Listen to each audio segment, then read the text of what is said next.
aka rostdan ham shuni insonni orqasiga tiqasizlar. Shunda men to'g'risi hayratdaman.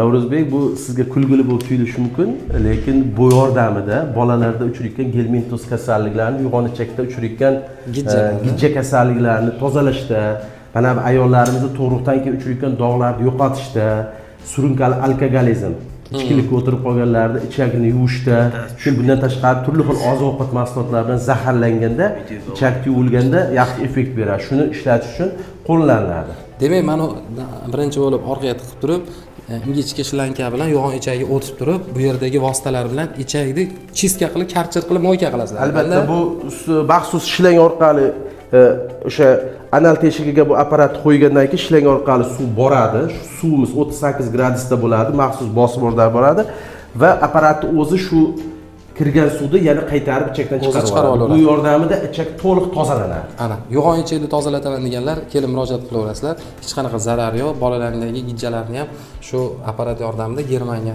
apparati. Agar mabodo qiziqib kelaman, shifo topaman desalaring, manzil kerak bo'lsa kommentariyaga manzil so'zini qoldirsalaring, lokatsiya tashlab beraman. Videoga like bosib, obuna bo'lib qo'yasizlar. Tibbiyotda uyati bo'lmaydi. Rahmat aka.